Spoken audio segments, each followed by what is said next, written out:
pray. Dear Lord, we just thank you for this opportunity once again to come before you and the citizens of Monroe to do the business to make our city a better city to live in. Lord, I pray that you just be with each of us as we decide what's best to move our city in the right direction. Lord, just be with this meeting. I ask this in your name. Amen. Let the record reflect all council members are present except Lee Malcolm. I need approval of the agenda with one amended item. We need to strike item 4 under new business, first reading of the speed zone ordinance. We'll take that up at a later time. So with that deletion, I need a motion to approve the agenda. So moved. Motion by Mr. Richardson. Second. Second by Mr. Little. Any discussion? Hearing none, all in favor? Aye. Any opposed? The agenda is approved. Item 4, we need the approval of the consent agenda. Move to approve, Mayor. Motion by Mr. Adcock. Second. Second by Mr. Richardson. Any discussion? Hearing none, all in favor? Aye. Any opposed? The consent agenda passes. Move on to public forum. No one signed up for public comment, so we'll move to number 2, a public hearing. The annexation of 1401 Alcovey Street. Patrick. Thank you, Mr. Mayor, members of the council. We have before us petition number 1500383 by Reverend Daniel Toof, representing Wilton Gregory, the SLD Archbishop at 1401 Alcovey Street. The property has an existing zoning of R1 and it's 13.6 acres. The current use is a church. The applicant requests a de-annexation at 1401 Alcovey Street. Code Department's recommendation is for approval. The recommendation of the Planning and Zoning Commission is also for approval. The resolution required by the county to accept the de-annexation is in order. And that's it. That's our recommendation on the petition. Okay. Before I open this up to general public, we have a lot of people from the church, and I'm sure you all are speaking pretty much in favor. So if we could just get a spokesperson for the church to come up, and that would save a lot of time. Okay. We'll give you 10 minutes, Graham, if you need 10 minutes. I don't think I'll need that. Thank you, though, Mayor. For rebuttal, just in case anybody. Sure. I appreciate that. Mayor Thompson, ladies and gentlemen of the council, my name is Patrick Graham, and I'm a member of the Parish Council at St. Anna's and representing the church tonight relative to the de-annexation petition before you this evening concerning our property at 1401 Alcovey Street. The petition represents a mutually beneficial resolution to the sidewalk issue that we have been working through with city staff and city officials for some time now, and really does represent a win-win situation for everyone involved. From the city side, de-annexation will not create an unincorporated island. This will be 100% de-annexation, just as it was 100% annexation when the church came into the city. There's no sewer connection in play. The church is on a septic tank system. There's no property tax in play. The church does not pay property taxes by virtue of being a house of worship. And the service revenue that the church pays to the city will actually increase as a result of the church paying out-of-city service rates as opposed to in-city service rates. So all upside to the city on this. And of course, on the church's side, de-annexation would prevent the church from having to build an estimated $92,000 worth of sidewalks with no connectivity now or in the foreseeable future, and could be argued would actually be a safety hazard to be built without that connectivity. So Patrick has already outlined his recommendation for approval, City P&Z's recommendation for approval, and the county's resolution accepting the property back pending the outcome of tonight's vote. And we would just ask for your consideration and approval at this time. Any questions for Mr. Graham? Thank you. Thank you. Anyone else like to speak for this de-annexation? Anyone out in the audience like to speak against this de-annexation?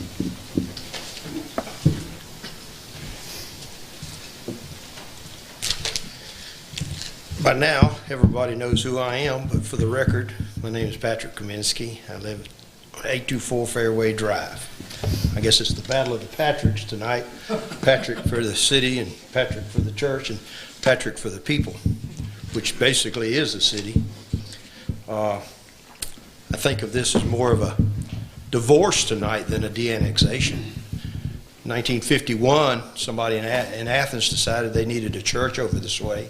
They came here in 54, three ladies, Miss Briscoe, Miss Welburn, and Miss Melton. They got together and raised money, and they got some land, and they built this church. Started the mission here in 54. 72, they came about, turned into an actual parish. And it's been here ever since. For 65 years, they're ready to divorce ourselves. At first glance at this, you'd say, well, I really don't have a problem with what he said, with the exception of the fact that he alludes to $92,000 when, had he attended all the meetings, he would have found that the city was willing to do it for like less than $35,000. I can't understand. It's not a money factor, because if you, and there's 4 years you can stretch that over, according to the city. If you do that, that's less than 50 cents a week for if you have the number of parishioners they have. So over a 4-year period, 50 cents a week from each one of them, it's going to better the city. That's what a church is for, is to extend a helping hand to those that are less fortunate. There are a lot of people in this city that have to walk. They're not blessed with a car. They can't afford a car. They have to walk. Now, and I guess it was around 2007, the city council decided we need a master plan for sidewalks. They had a vision. They said, we've got to build some sidewalks to help our city. Gives us a place for people to walk, to exercise. And those that can't afford it, they have a way of getting somewhere safely. All right? And when they did this, they had the foresight of saying, you know, we've got a lot of rural areas. If they develop it, the sidewalk will be just sitting there. Well, in the provisions, if you look under provision C, it says you can go ahead and provide the money and we'll build a sidewalk contiguous. Okay? It's that simple. The church is here to help us. I can't believe they want to divorce the city after 65 years and start another marriage, I guess, with the county. But that's what's happening here. You know, you go look in the Bible, and the Bible will tell you in Mark, it'll tell you, it says, render unto Caesar what's Caesar's, the sidewalks, and to God what's God's, the helping of the people. Now, I'll tell each one of you tonight, that growth area is there. You had division, the city council had division to annex 113 acres directly across from this church. It's sitting there, they're going to have 240 houses. Right across the street to the right of it, there's another 20 acres. It's zoned R1A. It was ready to go with 60 houses. It's going to happen. It might not happen in, I guess, a lot of our might not happen, but some of you will see it. But it's going to grow that way, and that church is there, and I want it to be part of the city. I want it to remain part of the city.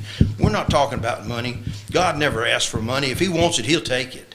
So it's not that situation. It's not about the money. All right. I've got one thing I want to read to you. If you'll just bear with me just 1 second, and then I'll close. Let's see if I can get it big enough to read. Well, I can't. There it goes. All right. I'm going to read this to y'all because y'all are the ones that'll know what it means. Okay? It says, I solemnly swear or affirm I will support the Constitution of the United States and the state of Georgia, with all respects, observe the provisions and the ordinances of the city of Monroe, and will faithfully discharge the duties of city council person. That's the oath you take. This is an ordinance that you, the city council, put in place. The only reason, if this church or this property owner, I refer to it because they are a church, I don't care if they were a shoe shine place. If they were there, I'd be speaking the same way. If they had come to you 2 years ago before they started building and said, we want to de-annex, then that's fine. This church made an obligation.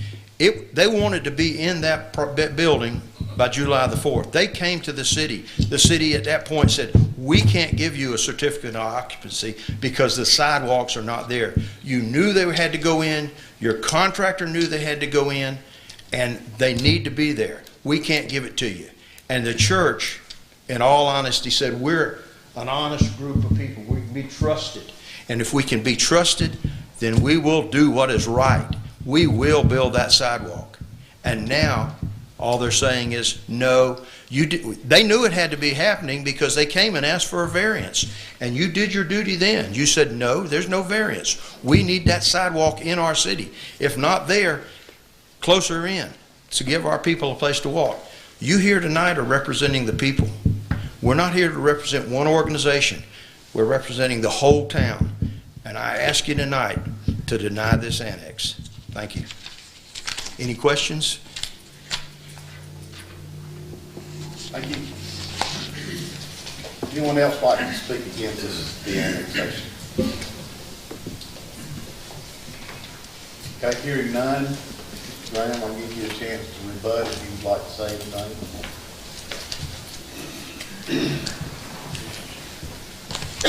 Well, that was a very impassioned plea. You can tell Mr. Kaminsky's very passionate about the subject. All I would say is that the church, when this was originally started, was in the county. We're simply asking to return to the county and have tried to act in an honorable. There was an insinuation that we were not trying to act in an honorable way relative to this, and we've tried to act in an honorable way throughout this entire process, and can you continue to do so at this meeting this evening. Thank you.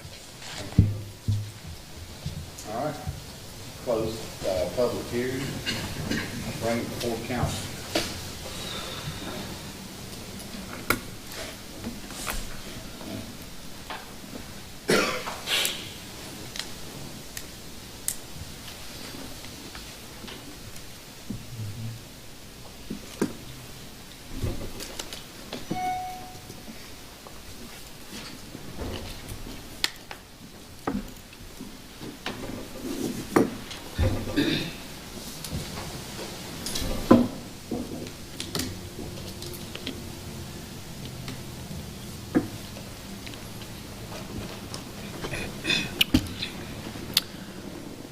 Well, I guess no one's going to speak. I'll speak up. I just feel like in this situation, being that it was in the county and now, I do see it as a win-win for a number of reasons. I don't see any sidewalks connecting to it. I do want to be the kind of city and council that enforces our code, but this is a situation where we're not creating an island, and I think it makes a whole lot of sense to allow them to de-annex. So unless anybody wants to speak up on it, I propose that we move for approval of the de-annexation request. Have a motion by Mr. Curtis. I'd like to offer an amendment to that, and just if we could add that we make sure that any issues within the code office and any requirements that are still pending with the property for CO be carried on and the county be advised of that. You want to add that to your? I mean, I'm fine with that amendment. Okay. Still have a motion.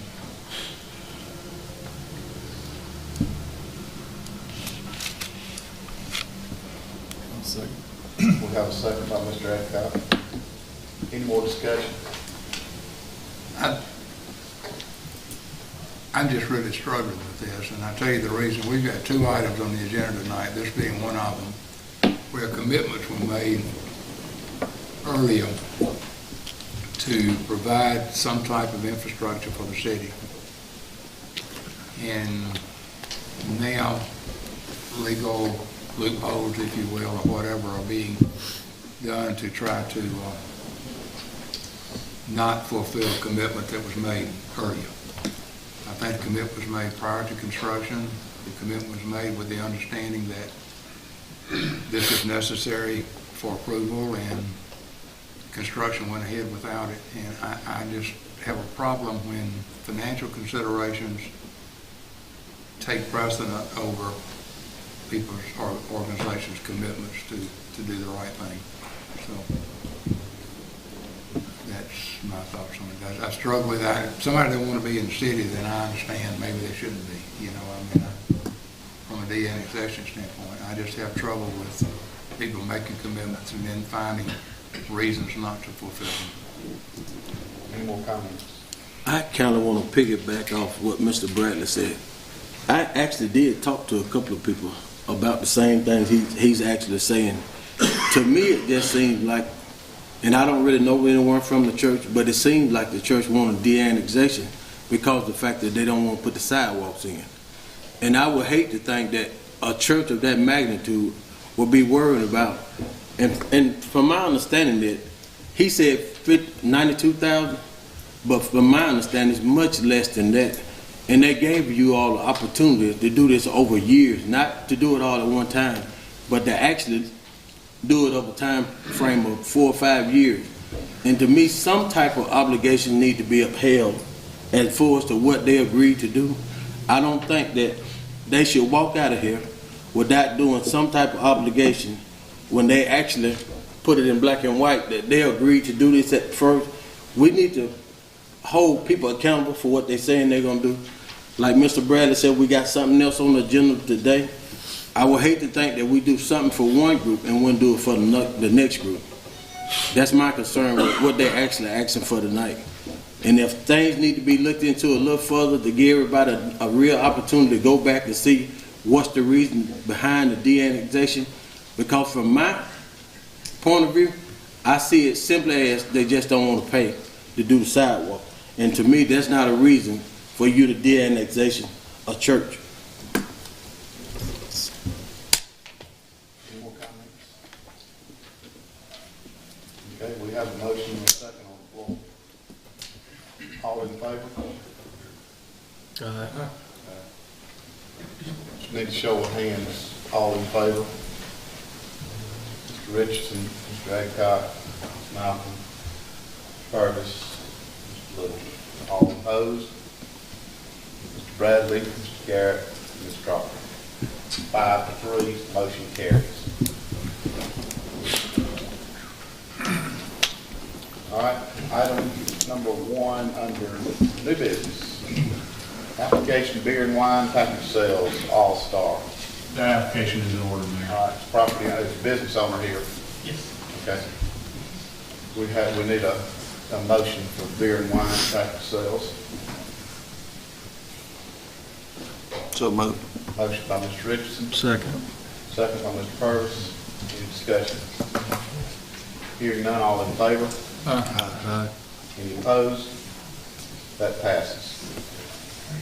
Item number 2 is a request for Monroe Walton Property Conditional Development Agreement.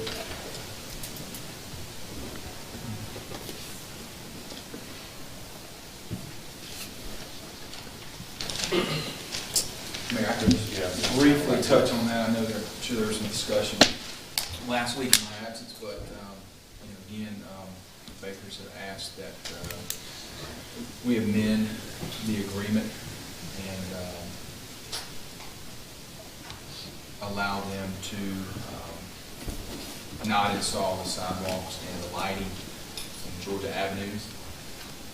And I believe Brian Thompson had got the study, the lighting study that you all requested last week. Brian would like to share that. Yeah, I had the lighting study done by Gresco, down in Forsyth, Georgia. And they took the design and did it by DOT standards, which ends up resulting in something similar to our South Broad project, which is a little bit too much light by our standards. So the one thing that we did not consider in doing our consideration of lights on the project was the roundabout, something we've never dealt with before. and there is a DOT spec on it also. If you decide to do lights on the project, then we would have to add 3 lights to the opposite side from the sidewalks on the roundabout to meet a traffic requirement if you light it. So I would go to 13 lights if you do one side, and 25 if you do both sides of the road. And I'll take any questions you may have. Be a very similar fixture and pole to the South Road Broad project, 12-foot pole with an acorn top fixture, LED. Do you have a cost? It's about $1,500 per pole. It really depends on how many you buy. If you buy more, it's cheaper per pole, but a good budgetary number for that is $1,500 per pole and fixture. So until I really know a number, I really don't have a set cost. But she's gave me that budgetary number to work with.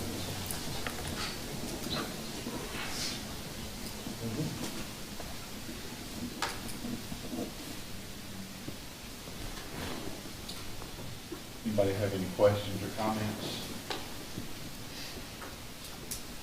Well, I did a ride-by yesterday, and there's, in the right-of-way, going in on the right to the entrance back to DFAX, that entire right-of-way is grown up with broom sage, and it's very unsightly. At the roundabout, because of the dormancy of the grass, that was intact. But when you got to the last cul-de-sac, there's still riprap around that cul-de-sac area. And there's a lot of mud that's going into the street, so the soil's not stable there, even today. And all of the street lights, or all of the lighting per se, faces into the parking lot of the county, not out to the street proper where the sidewalks would be. So, I mean, it would be imperative, if anything's done, that sidewalks be added. I mean, street lights be added, whether it be 13, whether it be 25. You know, at 13, you're looking at $19,500, and the performance bond was what? 30, Streetlights, $30,250. and for sidewalks, $13,101. so just from my observation, it would be really a travesty to leave it in the condition it's in today. Because we do certainly have a lot of pedestrians that need to walk to the DFAX building, and to the government center.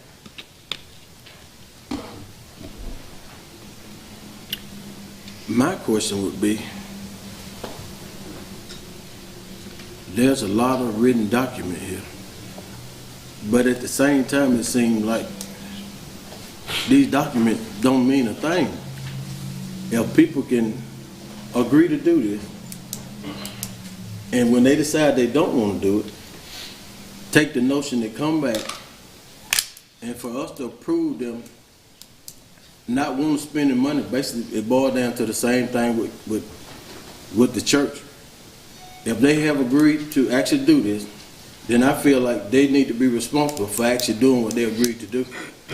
We don't need to have the attorneys doing all this paperwork, writing all this document up, and all of a sudden they get the notion that we don't want to do that because we don't want to spend the money. I'm going to agree with Ms. Malcolm that they actually need to do the sidewalks and the lighting. Because whether they get ready to do something or not, the city will actually benefit from the sidewalks and the lighting. If I actually took a ride over that nighttime too, and the few lights that they do have is actually facing inside toward the government building, which don't give you any lights as far as the sidewalk that's actually going around, and it definitely don't give you any lighting on the other side of the building. I mean, other side of the street. So I would make the motion that they need to actually not only put all the lights in, but actually put the sidewalks in as they agreed to. Okay, we have a motion by Mr. Garrett, Second. second by Mr. Bradley. Any more discussion? Hearing none, all in favor? Any opposed? That, I guess the request is denied. All right. Item number 3, the second reading of the zoning ordinance code text amendment.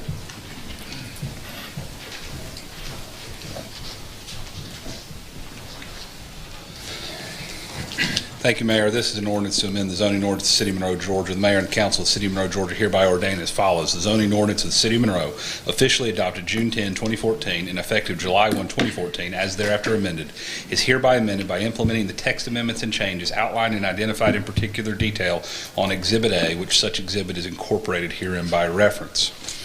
Exhibit A lists 7 amendments from the amendment number 2 dated February 9, 2016. All ordinances or parts of ordinances in conflict herewith are hereby repealed. These text amendments of the City of Monroe zoning ordinance shall take effect upon their adoption by the mayor and council. This constitutes the second reading, Mayor. Okay. Do we have any questions? Hearing none, we need a motion on this zoning ordinance. Motion to approve. Motion by Ms. Malcolm, Second. second by Mr. Garrett. All in favor? Any opposed? That passes. Item number 5 is a resolution of the multi-jurisdictional hazard mitigation plan. Mayor, I'm going to let the Chief Glass briefly speak on this resolution. Mayor and council, the update to the multi-jurisdictional litigation plan began back in May of 2015.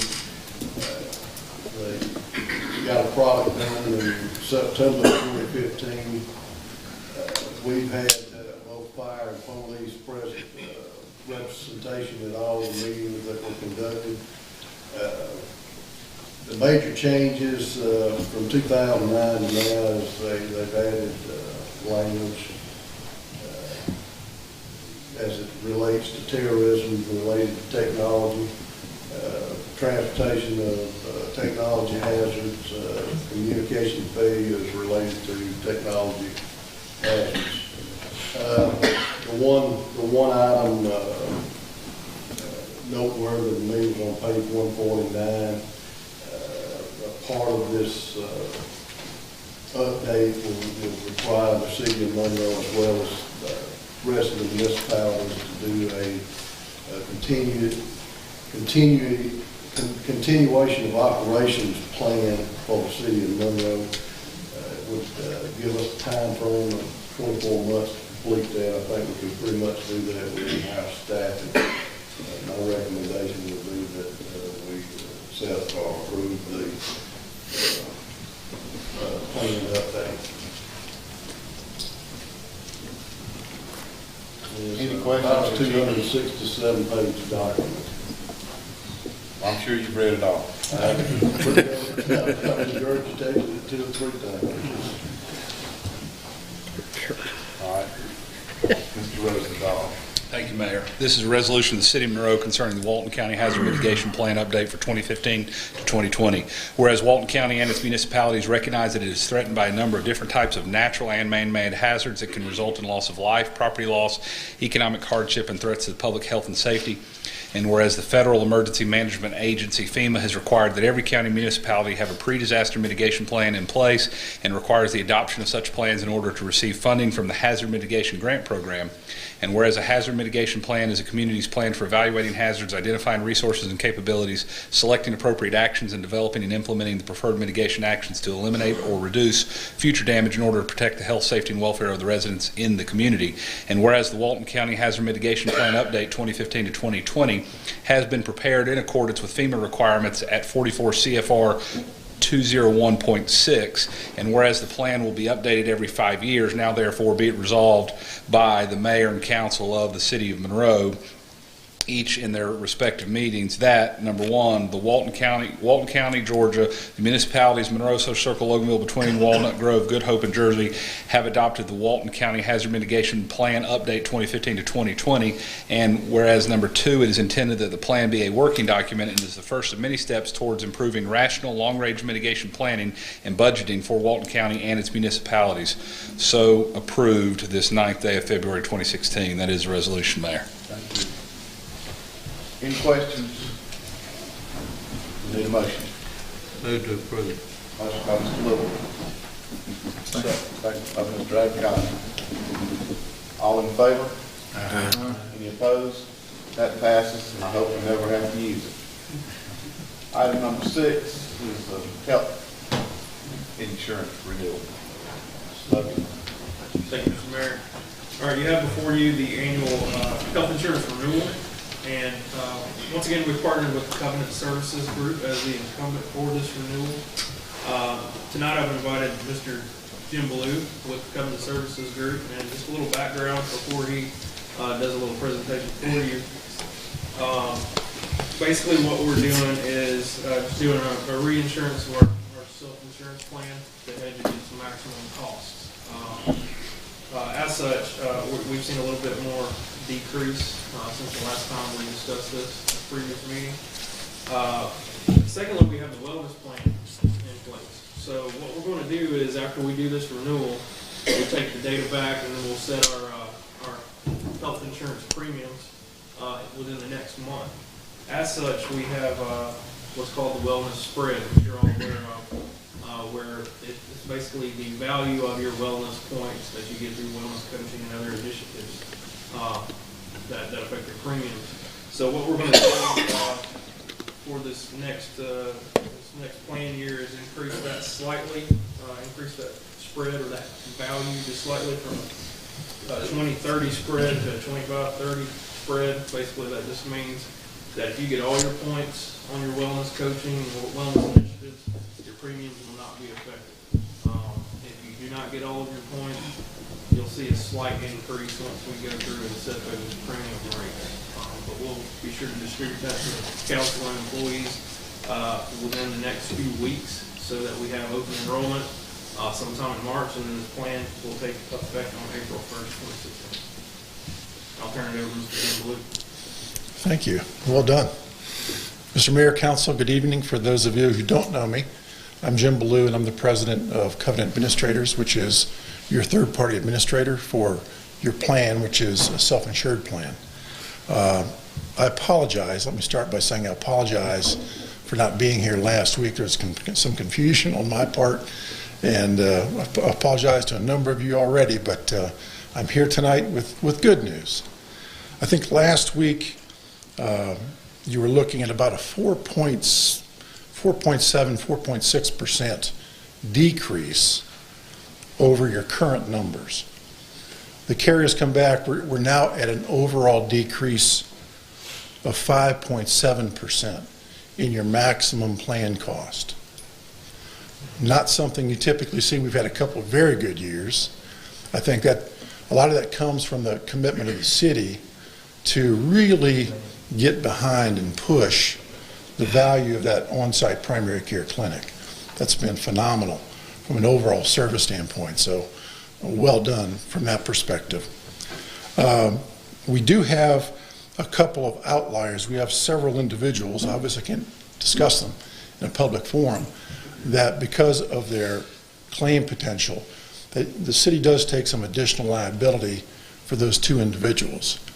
Now, overall, we will manage those claims as best we can.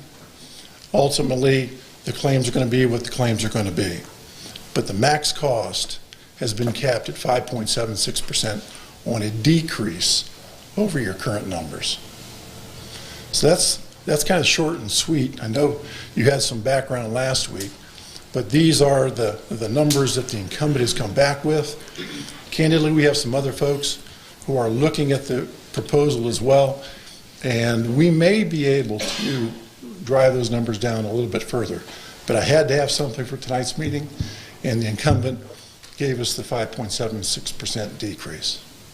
So questions, comments? I have a question. Great use of the decrease. So with that in mind, why would we want to increase the rates based on the wellness program? Basically, we're just trying to get more participation from our employees, and you all as well, if you're covered on our insurance plan, to make, healthier lifestyle choices, that basically saves us money in claims costs, because we are self-insured, we're paying the claims costs, citywide. So we're just trying to get that much more buy-in on the program, which was put in place just a couple of years ago. It's, if everybody gets their points, which the vast majority of our employees have most of their points, we're not seeing an increase in their premiums. If I may, you've had some very, very good experience, partly because of this wellness program. I'm very much in favor of the wellness program. I just couldn't understand. If a person doesn't get the points for being overweight this year, they pay X amount. Right.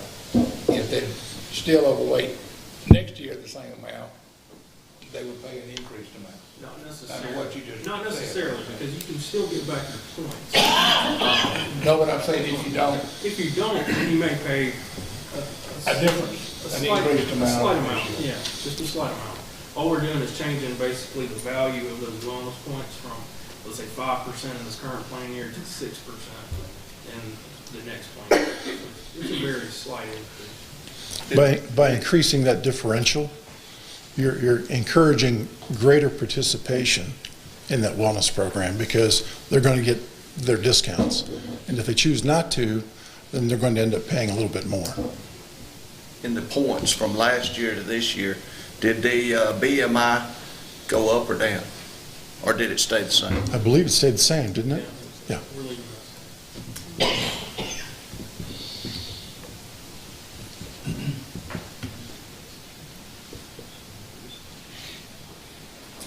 Any more questions? Thank you very much. Just very welcome. Thank you for the good news. You're welcome. Might be able to come down a little bit farther. All right. We're going to take a motion on the renewal for the health insurance. Motion to approve. Motion by Mrs. Malcolm, Second. second by Mr. Adcock. All in favor? Any opposed? That passes. And with no other business, we need a motion to adjourn. So moved. Mr. Adcock, any second? Second. Malcolm, all in favor? This meeting is adjourned. Thank you very